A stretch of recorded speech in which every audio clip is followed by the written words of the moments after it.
Hello and welcome to the Ice Guys. This is the show that takes you into the world of the National Hockey League. Every game, every day, from a betting perspective. With pro sports handicappers, Ian Cameron, Alex B. Smith, and various guests from the world of hockey and sports betting. And now, here's your host, Ian Cameron.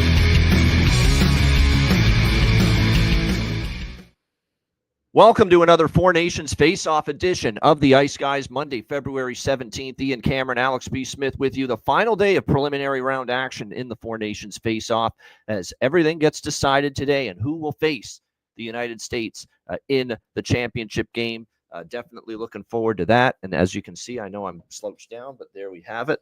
The U.S. shirt on. I'm a man of my word. I said I'd wear it if they won. And Saturday night, although, like I said, I guess Canadian Ian Cameron's a little bit disappointed, a little bit sad about that result Saturday night. But better Ian Cameron is actually, I'm pretty happy. I bet the U.S. on Saturday in that victory over Canada.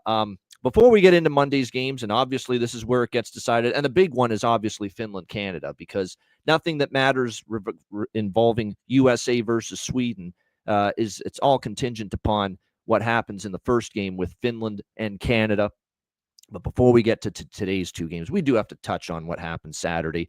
The first game was pretty good, I will say. Sweden and Finland, that was a great hockey game. Mikael Granlund getting the win in overtime, and a huge win for Finland beating Sweden in overtime because of that result. They now control their own destiny, whereas, if Sweden had won, that wouldn't be the case. Where Finland gets a win in regulation today, they too are in the championship game. So that's how important getting that head-to-head win is over Sweden, because the tiebreaker is obviously head-to-head result. And obviously Finland and Canada both have head-to-head tiebreaker edges over Sweden. That is why they've got the upper hand a little bit going into today's final day of preliminary round action. That game was great, and obviously USA-Canada was a shit show. It was nuts. It was bonkers. It was off the charts. It was intense. It was exciting. It had the craziest, most manic start to a game, certainly at the international level, that you'll ever see. Not one, not two, but three fights right off the hop. Unbelievable stuff. Matthew Tkachuk and Brandon Hagel dropping the gloves. Just incredible stuff to get things rolling in that game. Of course, then after that, we saw Brady Tkachuk and Sam Bennett. We saw JT Miller. I'll tell you what, guts of a warrior to take on a big guy like Colton Parayko, but just an absolutely unbelievable, scintillating start. The building's just going nuts. The roof is going to come off the Bell Center. It's just it. And John Cooper said after the game, it was like pent up, not frustration, but pent up, of not having international best on best hockey for 9 years. Basically came out in the first, minute of that U.S.-Canada game. Wanted to set a tone. Just the excitement and the adrenaline was, I'm sure, just pulsating through every single player on both benches at the start of that game. Why not just let it loose and chuck the knuckles? And that's exactly what happened. After that, it settled in to hockey at that point as far as a regular game's concerned. And it was very entertaining. Obviously, a beautiful goal by Connor McDavid got Canada off and running, but that was about it. After that for Canada, it was an excellent defensive game, especially when the U.S. got the lead. And look, it's a bad night for Canada when Sidney Crosby has a terrible game. And it was. And we have to remember he had an injury going into this tournament. I think there's some effect because of that. But still, his turnover was a horrible one. And it was just very badly timed, because at the moment Sidney Crosby turned the puck over that led to the Larkin goal, Canada was having a bad line change at the same time. And that's what set them back, and an odd man rush the other way. Larkin scores on it. And then the moment U.S. got the 2-1 lead, they put the fucking wet blanket on Canada. It was just an incredible, impeccable defensive effort as a team, clogging up the neutral zone. They took away time and space. They shut down the neutral zone completely. Canada could not really get much of anything going, kept everything to the outside. And when there was an odd quality opportunity, let's give credit to a guy that's not exactly been a big game goalie, the last couple of seasons. And Connor Hellebuck, he was there to make the big saves. And then, of course, Jake Gensel puts it away into the empty netter. He's on the fast track to being the leading goal scorer right now for the U.S. In this tournament. And the U.S. gets a 3-1 win in Montreal. And quieting the Montreal crowd, obviously, at the end of that game with a U.S. victory that has put them in the championship game to the point now they just have to sit back and watch what unfolds here this afternoon between Canada, Finland, although they may have some say in what happens Thursday night based on if Canada, Finland indeed is able to go to overtime. But what can you say? I mean, you got people that wouldn't know a damn thing about hockey. And I know that for a fact. Clay Travis is tweeting about hockey. Come on. I mean, Clay Travis doesn't watch much hockey at all. And he's tweeting about it online. So that is the scope and the impact that game had on Saturday night. And all you have to do is look at the rating. 4.4 million shattered every rating they got for NHL or otherwise in hockey this year. It got everybody's attention. It got everybody talking. That can only be a good thing for hockey, but I know Alex is going to get into this when he talks about this now. It's only going to be meaningful if people start fucking watching NHL hockey coming out of this Four Nations Faceoff. Get into the NHL. Watch Stanley Cup playoffs. Get into the actual league once Four Nations Faceoff ends. That's when it's only going to mean something tangible as far as growth and viewership, as far as I'm concerned. And I know, Alex, you agree with that. Absolutely. There will be a doubleheader on ABC Saturday afternoon. And I'm hoping that we see a huge boost in those ratings compared to what we've seen from any other Saturday or any other Sunday on ABC since they've gotten games back in the last couple of years. We need this to carry over. But it's been fantastic. As somebody who views this whole thing as a big waste of time, this has been some exciting hockey. I have to be honest. And it's funny. We always talk about contrast because of styles. The players are putting the emotional and physical investment into it. That's absolutely right. And that's always the case. If the players care, then that it's going to show. But we always talk about contrast of styles in hockey. Not so much now because the game has been so integrated for so long, but we always talk about the European style of the game and the North American style of the game. And I thought it was just absolutely fantastic for U.S. Canada to start out with 3 fights in 9 seconds, because that is definitely a huge component of North American hockey. We've always said that. We always believe that having fighting in the game is so integral. And I think it really, changed and paved the way for that entire game, even though we didn't see another fight the rest of the way. But like you said, the reason we saw that game settle in the way we did was because you took all of that kind of extra anxiety and emotion, you brought it down a little bit with those fights. And that's the key to having a staged fight. That's why when people say, oh, well, it should happen organically. No, sometimes having a staged fight like that is just good for just keeping the players and the crowd level. Because like you said, everything's at a fever pitch, obviously, with how the anthems went and just the announcements overall, everybody on the line for the anthem. That's a whole, emotional moment. It had a Game 7 Stanley Cup feel to it at the beginning of that game. And they were able to kind of bring that down with those fights. And that's where we saw everything settle in. But like you said, Team USA playing quality defense. And when we talked about this in the preview about how that team was laid out, it wasn't just everybody's number one run and gun forwards. You got a good balance in that, those third and fourth line. You got good two-way guys who, really can play well defensively, and they did. They shut down Canada, like you said, clogged up everything, took away the passing lanes, which is huge. That's the biggest way you beat Canada, because Canada is a team that, we said it, they have a ton of stars, especially on that power play. But if they get too pass happy, they can shoot themselves in the foot. And we've seen that from Team Canada in a couple of games. Even that game with Sweden, they got too pass happy when they had that 3-1 lead. And of course, we know how defensive heavy and just defensive minded the scheme is for Sweden. They were able to take advantage of that. So it now sets up for a really interesting, like I said, slate of games today. And from a betting standpoint, I think this is absolutely fantastic, because we've uncovered a couple of things now to where we're securing some, profit Thursday night in a myriad of ways, no matter how this thing shakes out. I think pretty much now at this point, I have something tied to any kind of matchup, except for if Finland makes it to the final on Thursday night. So we'll talk about that in a little bit. Yeah, no doubt. Good stuff. Shout out to everyone in the chat. Great to see the chat's just popping, and it's a Monday. It is a holiday, though, both sides of the border. Yeah. President's Day in the U.S. I know it's Family Day in Ontario. Here in Canada, and it's various other types of names of holidays throughout many other provinces in Canada today as well. It's like the Heritage Day, I think, in Alberta or something. It's just one of those days. So it's a free space day in Canada, basically. Yeah, wherever province you're in, it's something different, but everybody gets a day off. Okay. Yeah, exactly. But it is a holiday pretty much for everybody, both sides of the border today. Nice. So that's probably why they didn't feel too bad or worried about putting an afternoon game here on the Monday for to get things started, no doubt. All right, with that in mind. Oh, by the way, not so fast, my friend. Someone with that Baylor minus. I know it's not a college basketball show, but kind of like Arizona in that game. That's another sport. All right, next up, we've got Four Nations Face-Off. We've got two games coming up. We've got Finland and Canada.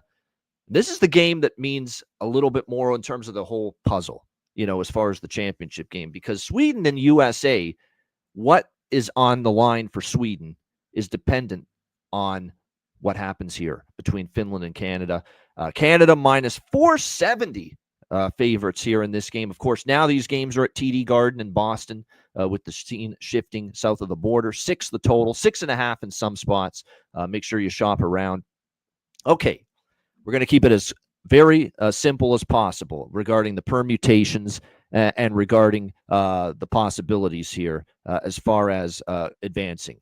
If Canada wins in regulation, they're in the championship game, period, and Sweden is out. And that game now means nothing to them tonight against the U.S. If Finland wins in regulation, they too are in the championship game. They would knock Canada out, and Sweden would also be out. So whoever wins this game in regulation, they are in the championship game, and they will play the U.S. On Thursday night. However, if this game goes to overtime, then the winner of this game, whoever it is, if it goes to overtime or a shootout, is going to need Sweden not to win in regulation versus the United States tonight. That's where we're at. So if it goes to overtime or a shootout, whoever wins is still alive, but then they would be needing Sweden to not win their game tonight against the U.S. in regulation time. That's where we're at as far as the situation is concerned. Obviously would benefit both teams to win in regulation. That being said, this is not going to be a spot where I expect either coach to pull a goalie in a tie game. No, it's win the game. Keep yourself alive. Would we love to win in regulation and put it to sleep, and not have to worry about Sweden tonight? Yes, but they won't be doing any shenanigans like that and risk putting themselves at that kind of risk. They will let the game transpire naturally. We win the game naturally in regulation. So that's why I think if you like the draw, don't worry about the shenanigans of maybe someone pulling a goalie tied. It's not going to happen here in this game. Lineup adjustments. There are a few. The main one the only one for Finland really is Joel Armia is coming in replacing Teuvo Teravainen. For Canada, Cale Makar, game time decision, and we'll have to wait and see if he is able to play and what move is made if Cale Makar does play. Who's coming out of the lineup? People will assume that, okay, if Cale Makar plays, the guy coming out of the lineup is the guy that replaced him, Thomas Harley. I wouldn't be so sure about that. Did you guys watch that game? Thomas Harley played well. I couldn't believe how well he played in a very tough spot. This guy didn't even practice with Canada. Didn't even get one fucking practice with Canada. You know what he was doing out there? He was taking the body. He kept plays alive in the offensive zone. He got the rush started. He almost scored in the first period, going to the front of the net, trying to make things happen and create some chaos and get the U.S. a little bit out of position defensively, jumping up into the play a little bit. I thought he played well. I thought he played so well that if Makar is good and he's in the lineup, I don't think it's a slam dunk at all that Harley's the guy coming out. I think it could be someone else, quite honestly, that ends up getting taken out. Maybe Doughty's a veteran. I don't know if they'd have the guts to do that. I don't think they would with Doughty. I'm thinking it would be Sanheim, quite honestly, from the Flyers that might come out of the lineup if Cale Makar is good to go. So we'll have to wait and see about that. We should know at any minute. I'm seeing a comment in the chat that it might just have been confirmed a few moments ago that Cale Makar is playing. He's entered the building. He's in. Looks like. Yep. It looks like he is in for Canada here in this game. So now the question becomes, who's going to be in for who's going to be out, I should say, and taking his place. That's going to be the interesting part. But it looks like Cale Makar suiting up for Canada. I'm not going to say it's set in stone yet, but from everything I'm starting to read, it looks like he's going to be good to go. And he was entering the building with the team, and he looked like he was in pretty good spirits. So and look, with the stakes on the line that are on the line in this game, chance in the championship game to get there, certainly wouldn't be a surprise that if he plays, and it looks like he will. So, which is huge, obviously, because they clearly missed him to a certain degree at a Saturday night against the United States. So, as far as betting this game goes, I did sprinkle the draw. I did. I like the draw kind of in both games, but especially this game because I think it's one of these deals where both teams would love to win in regulation, but both teams know the importance of at least securing the victory as well, even if they're going to have to sweat it out and watch what happens later tonight between Sweden and the United States. But the primary bets that I like are the over trifecta, but especially the first period looks. I mean, you can't argue with it. We're just seeing 1-1 first periods routinely. We saw it with Canada, USA. We saw it with Sweden and Finland on Saturday. The first period over is a perfect 4-0 so far in this tournament. There has just been an adrenaline and a energy rush early in these games, early in every single game, and it's led to chaos, and it's led to pace, and it's led to goals. It's just happened in every game. And, we did see the U.S.-Canada game settle down on Saturday and certainly end up being a low-scoring battle, which ended 3-1. The first full game under of the tournament was that Canada-USA game on Saturday night, but there have been certainly frenetic starts in the first 20 minutes throughout this tournament. So, I wouldn't expect anything different. And look, here's another thing to keep in mind, too, with the full game over. And I still like the full game over at 6 enough to bet it. Here's why.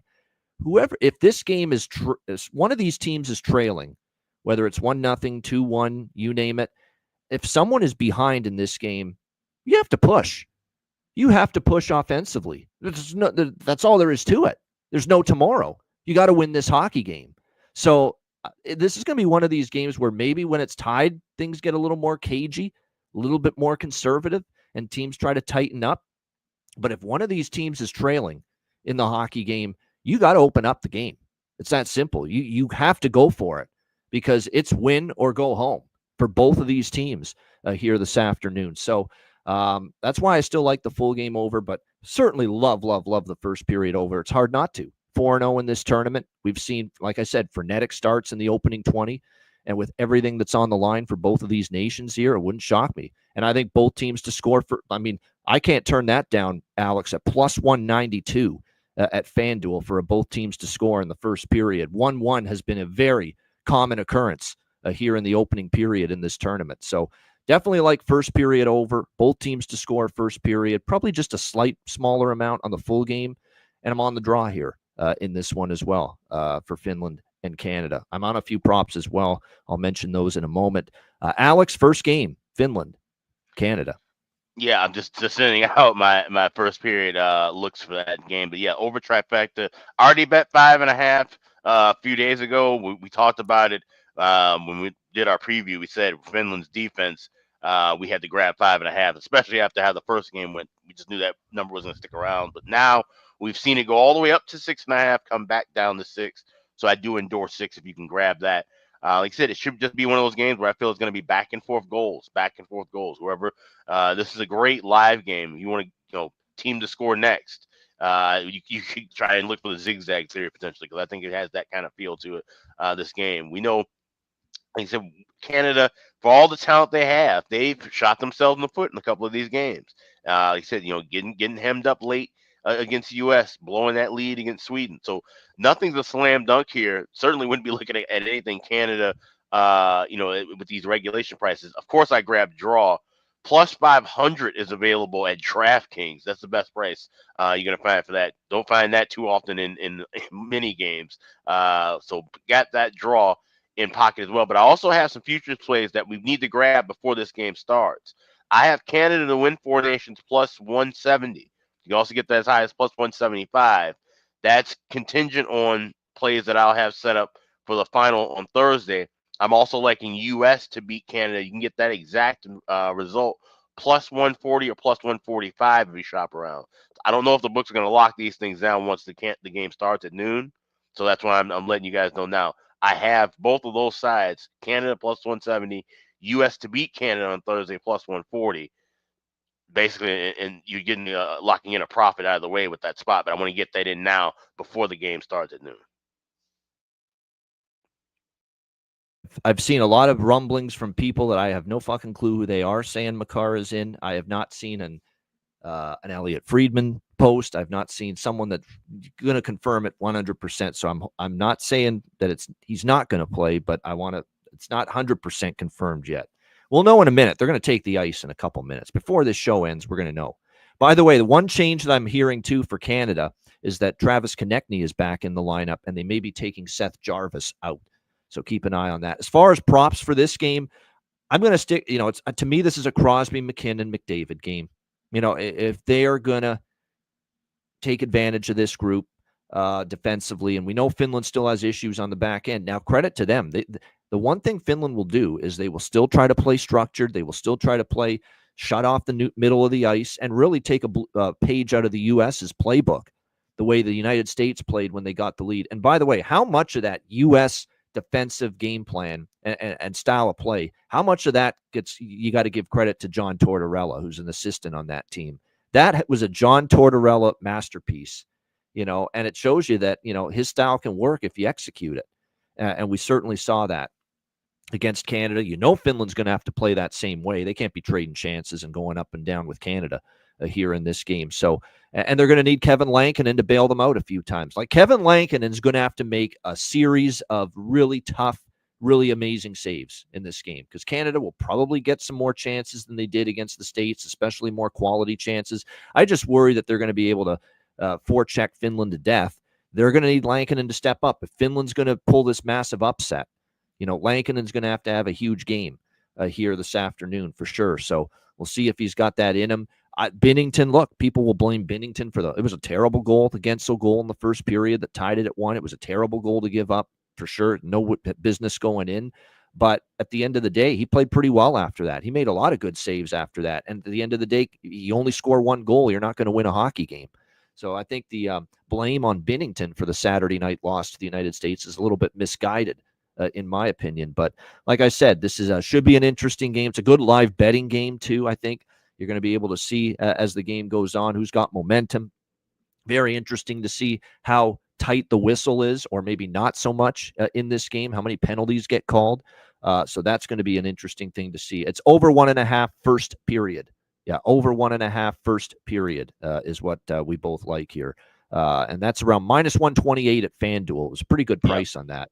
And that's what I bet about a couple of hours ago. So, yeah, that's a really good price, I think, on that first period over. Again, we will keep, as soon as I hear confirmation, yay or nay, official confirmation, that is, about Cale Makar, I will certainly mention it here on the show. But like I said, we're just waiting for that official word. They're going to be skating for the pregame skate in just a few moments anyway, so we will know momentarily. Oh, and by the way, as far as Finland props, I don't mind the Rope Hintz look. That line was put together by Finland, I think, during the Sweden game, and that line ended up playing pretty well. I'm going back to the well with the captain. He just plays so well, both ends of the ice in big games for whether it's the Florida Panthers or whether it's for his country, and that's Alexander Barkov, who was a bargain bin special winner for me on Saturday. Although we had to hold off on it. We didn't think he got the last touch on that live, but eventually it was. It was off Kakko's stick and then Barkov's stick and then in the net. And that's why Barkov got credit for that goal. But Barkov is plus 460. He's still a phenomenal price and a value to score a goal tonight, this afternoon. Plus 460. Absolutely can't turn that down. I like Kaapo Kakko too, because again, playing with Barkov, he was moved up to that line with Barkov. And that's why I'm off Arturi Lehkonen today. They dropped him to the fourth line. He didn't even play a full minute of ice time in the third period against Sweden. So there must be something they're seeing in his game that they're not thrilled with. But they put Kakko on the top line for Finland. So I think Kaapo Kakko is definitely a good prop too. Goal prop, assist prop, plus 600 to score a goal. I mean, that's not bad for Kaapo Kakko. And he almost got one, of course, on Saturday against Sweden. And really, he played very well. Was very effective when they made that change and put him up to the top line for Finland on Saturday. All right, the nightcap, USA and Sweden. We've got USA -190 favorites, 6 the total in this one. So Alex and I have already taken Sweden. We bet this after the Canada-US game on Saturday night. It was plus 210 at that time. You're getting anywhere from plus 160 to plus 170 right now. What I would say is you could either bet it now or you could wait to see if Canada-Finland goes to overtime. And that might be something that's even better option is wait to see if Canada-Finland goes to overtime, because if it does, this game then means everything to Sweden. Right. They win in regulation, they're in the championship game as long as Canada-Finland goes to overtime. So what I would do is if Canada-Finland goes to overtime, I don't know about run. I don't know if it's going to be that urgent or it's going to move that quickly. But if Canada-Finland goes to overtime, you bet Sweden to win in regulation plus 240. It's exactly what you do.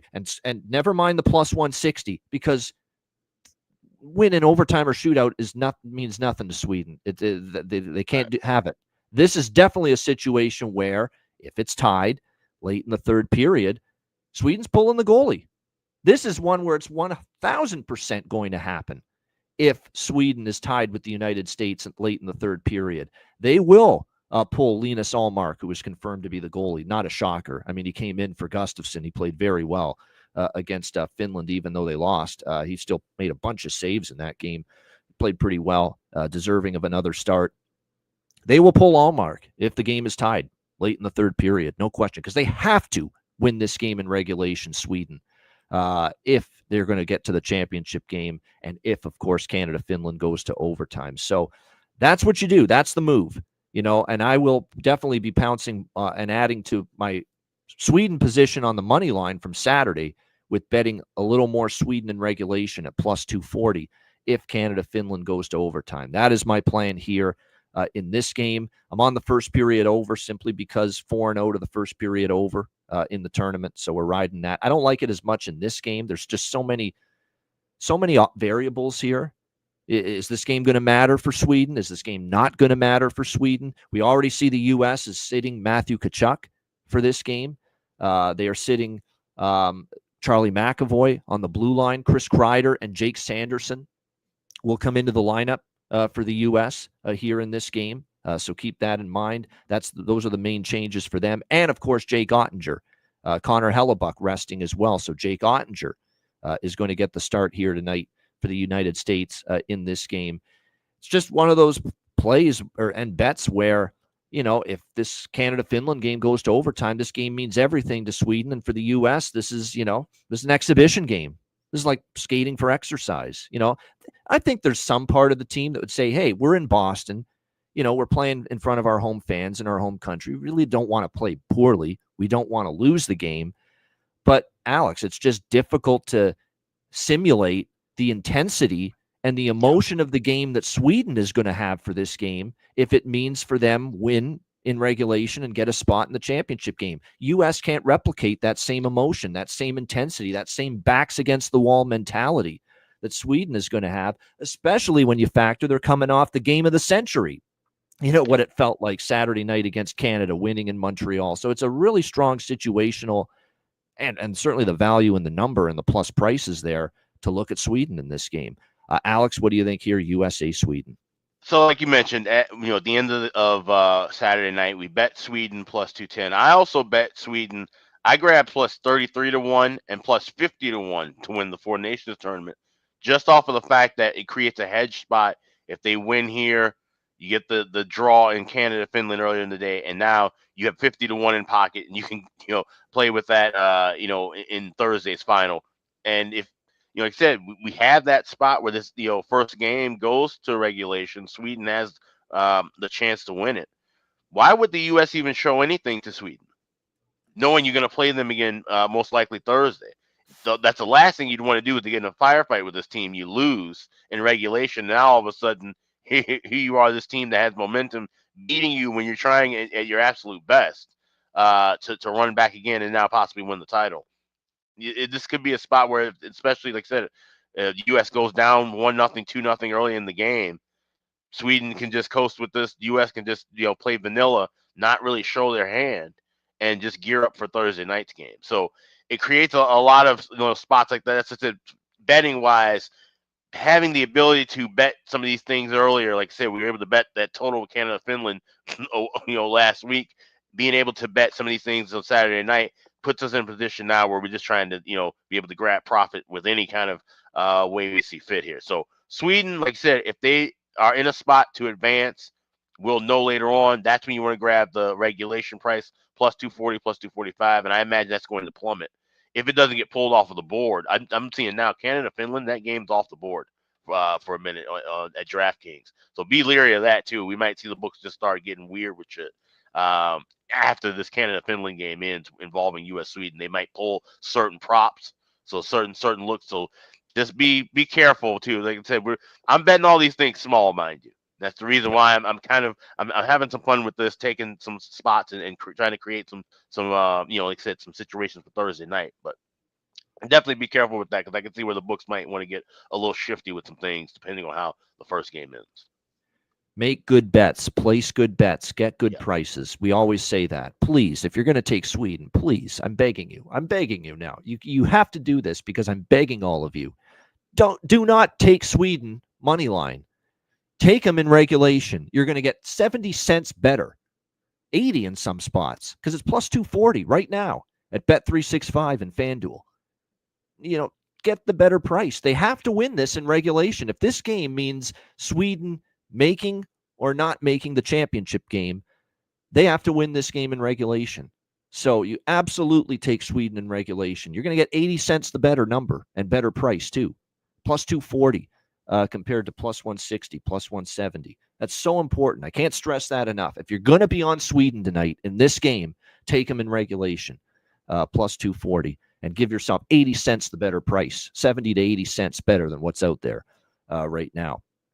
I haven't moved on too many props, Alex, because we're still waiting to see what the lineup is for both of these teams, and especially for the U.S. So lines could be jumbled. I'm certainly interested in Lucas Raymond again. I think he's played a very good tournament. I've been a big fan of the way he's played in Detroit since Todd McClellan got there. So certainly with his props, I'm interested on the Swedish side of things, no question. We'll have to wait and see after that, but he's played well. He's definitely the one that stands out, in my opinion, as far as props I'd be looking at. The U.S. lineup going to be jumbled a little bit. Again, no Matthew Tkachuk, so we'll have to see what their forward group settles in at. But again, with the U.S. already in the championship game, it's just going to be interesting to see how Mike Sullivan's crew, tackles this game, because they know they got the championship game. They don't have to go balls to the wall. That's why Matthew Tkachuk is sitting. That's why Charlie McAvoy is sitting. That's why Connor Hellebuck's not starting and Jake Ottinger is instead. And like I said, I just think if this game means getting to the championship game for Sweden, it's very difficult emotionally to replicate the meaning of this game for the U.S. that it will be for Sweden. You can believe this, and I would bet a significant part of my bankroll. If we have a situation where Sweden ends up getting to the final because we have a Canada-Finland go past regulation, there won't be time set if they have this tournament again for the final day. Because by right, these games should be flip-flopped around. And that would create a whole different situation for us from a betting perspective. We may not be as so heavy on Sweden getting in if this was the day game about to start in 20 minutes. Yeah. So no, it's a good point. It's like I said, it's just interesting that the game that's actually got a bigger impact on who's in the championship game is actually the first game today. And because nothing for Sweden matters until they know what happens between Canada and Finland.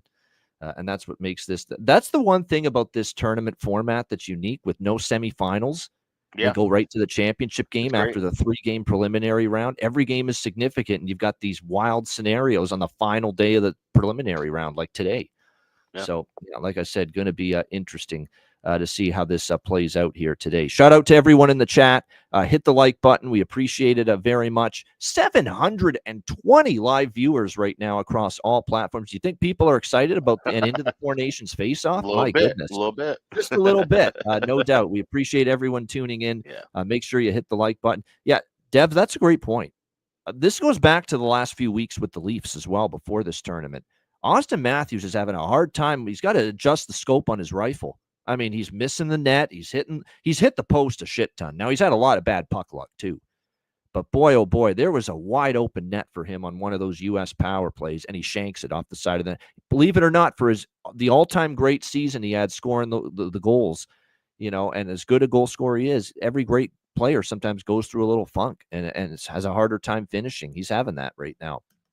No question. But shout out to everyone in the chat. Looking forward to an exciting day of hockey. And make sure you become a Patreon member if you aren't already. $10 per month, patreon.com/Ice Guys. Goalie charts, totals charts, betting card posted each and every game day. Again, we're going to have certainly once the NHL season starts up again on Saturday, we're going to have more Patreon exclusive live betcasts in March and beyond. So make sure you get on board, $10 per month. We're really going to have a lot of good stuff there on the Patreon page post Four Nations Faceoff tournament when the NHL season resumes. So $10 per month. And again, your subscription goes a long way to supporting the show. $10 per month. Sign up at patreon.com/Ice Guys. And if you're a Patreon supporter, you can also get a hoodie or a t-shirt or a cap that says you support the Ice Guys podcast over at the Ice Guys store. That's at iceguys.myspreadshop.com. Today is the last day where you can save 22% off. If you go to the homepage, click on the redeem button, add everything to your cart, and 22% will be taken out at checkout. So we've got everything in full stock right now. That expires at midnight Eastern, 22% off. That's at iceguys.myspreadshop.com. Wow. We got a Reinhart, Crosby, McKinnon top line in pregame skate line rushes for Canada. Stone, McDavid, and Point. Hagel, Cirelli, Marner. And that's what we're looking at so far from the lines that we're seeing for Canada. And McCarr's obviously on the ice, so my guess is he's going to be playing, but we're still just waiting on who's coming out of the Canada lineup on the blue line. Thomas Harley was on the ice for warm-ups, skating, so I'm thinking he's in. Someone else is coming out. I think it's Sanheim. That's just my guess. I think it's going to be Sanheim as far as we'll see, but let me just see here. There it is. Point, McDavid, Stone, Crosby, Marchand. So Konechny, Taves, Makar, Morrissey, Parayko. I guess Morrissey is out. There we go. Sanheim and Doughty. Looks like could be the third pair from all I see.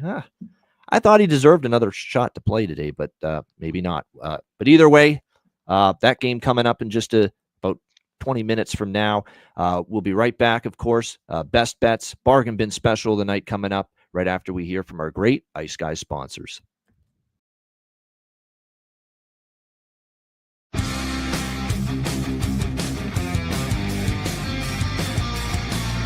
Support for the Ice Guys podcast is provided by Boston Hemp Incorporated,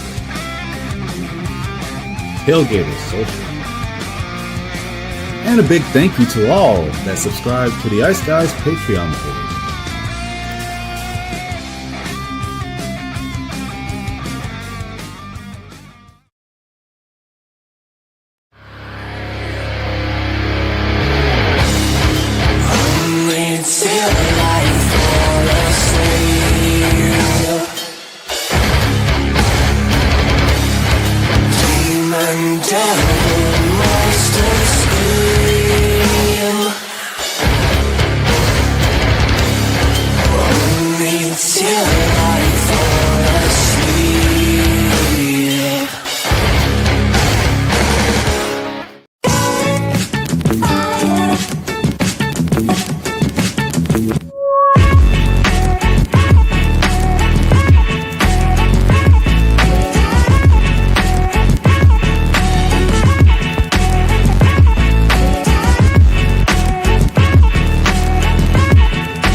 Shout out to all our great sponsors, including Boston Hemp Inc. on this solid Fire Monday. Make sure you check them out and get 20% off all orders on the website using the promo code ICEGUYS at bostonhempinc.com. There you go. John Massey with the point that even I overlooked, that apparently because he's an emergency player, Harley can't play if there's 6 healthy defensemen. If the original 6 defensemen are all healthy and able to play, Harley can't play. So there you go. That's apparently the rule. So there we go. Good to know that. See, that's a little part of the minutia of the roster rules that I wasn't aware of, but that's good to know. That would explain it. All right, bargain bin special I'm giving you 3, believe it or not. 3 bargain bin specials. The only team I haven't bet a bargain bin for, won't give you a bargain bin for, is from the U.S. But I have a bargain bin special player from the other 3 countries playing here on this Monday in the Four Nations. Alex, we'll start with you. Bargain bin special. What do you like? Yep, so I'm going with that night game, and the player I have is from Team Sweden, and I think regardless of whether the game means anything for Sweden or not as far as advancing, he's a guy who's just going to show out, and I think he always plays well. He's in these kind of situations. He's a guy who gets to the front of the net. We've cashed with him before when he's with the Minnesota Wild. You mean Joel Eriksson Ek to get a goal, plus 490 available at FanDuel. If they are going to win, if this is going to be a meaningful game, I think he's going to have to play a big role. So Joel Eriksson Ek, plus 490 anytime goal scorer. That's my bargain bin special for this Monday.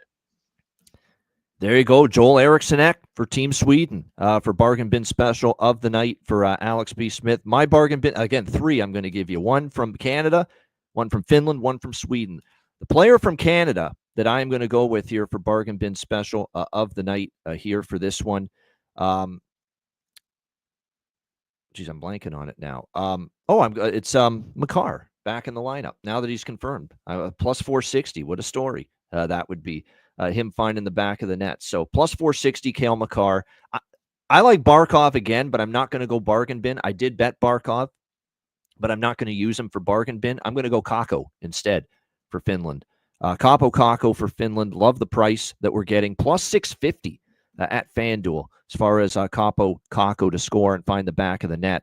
I will go with him for my Finland bargain bin special. And then in the nightcap, USA-Sweden, I already mentioned him. Lucas Raymond for Sweden, plus 375 at Bet365. So there you go. 3 bargain bin specials.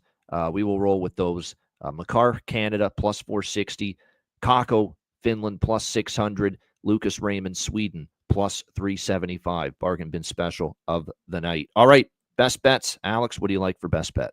Yeah, it's about to start in a few minutes. We'll go first period over 1.5 minus 128 with Canada, Finland. Obviously, of course, if it's already started, you can grab that live for a little piece, but you want to be quick with that one. So first period over, Canada, Finland is my best bet.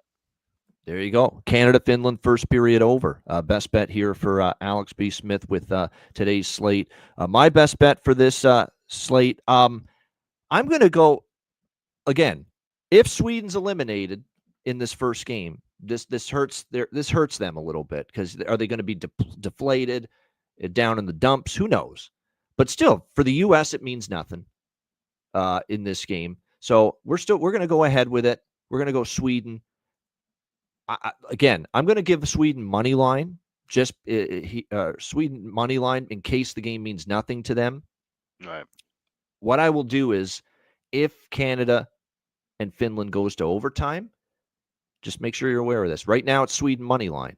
But if Canada-Finland goes to overtime, I'm changing this best bet to Sweden in regulation, plus 240.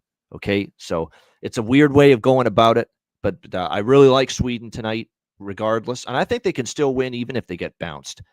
But it becomes even stronger if Canada-Finland goes to overtime. And if it does, they need a regulation win. So it's Sweden in some form. If Canada-Finland ends in regulation, I'll use Sweden regular money line for best bet. If Canada-Finland goes to overtime, the best bet will be Sweden in regulation, plus 240. That's how we're going about it there for my best bet here for this Monday. Makes all the sense. Yeah, exactly. It's a great price still nevertheless in that one, especially when you factor in, even if the game means nothing to Sweden, they're already eliminated. For the U.S., they're coming off just that crazy game with Canada. They're in the championship game already. It's still worth the bet to take a shot with Sweden, in my opinion. And if you aren't watching Canada, Finland, like I'll be watching, I'll have to bounce around a little bit during the day, but set an alarm, set something, because you want to bet that Finland, like I said, that Sweden regulation as soon as that game were to go into overtime. It's the soonest you can possibly bet it, because that 240, 225, that's gonna be like 180, 170. Has to drop. It has to if that game goes to overtime with Finland, Canada. Yeah. Yep. It could probably close as a favorite. Yeah. Because of how much time you'd have in between. We talk about the game. If it goes overtime, we're talking about a game that ends at 3 Central to 7 Central. So yeah. So run, don't walk if you're gonna bet that Sweden regulation. At the end of should we have regulation with Canada. No doubt. This is one hell of an exciting day on tap. We're looking Yeah. forward to it. Shout out to everyone in the chat. Hit the like button on the way out. We're back Thursday, 2 p.m. Eastern, to preview the championship game of the Four Nations Faceoff. A reminder, the Ice Guys is live throughout the Four Nations Faceoff. And we are back to our 7 days a week regular routine this Saturday when the NHL season resumes. Monday to Friday, 2 p.m. Eastern, Saturday and Sunday, noon Eastern. If you can't watch the show live, download the Ice Guys podcast in audio form on all major podcast platforms. Oh, Mark Stone to score a goal. Left that one out. I think he's the kind of guy that could score a goal in a game like this where Finland's going to try to be tight checking. And again, he scored in the first game of the tournament as well. So I think Mark Stone is worth a look for a goal prop for Canada. There you have it. The games are coming up. Hope you all enjoy them. Cash some tickets as well. For Alex B. Smith, I'm Ian Cameron. Have a great Monday. Enjoy the games and good luck. And we're back with you Thursday, 2 p.m. Eastern, to preview the championship game of the Four Nations Face-Off right here on the Ice Guys.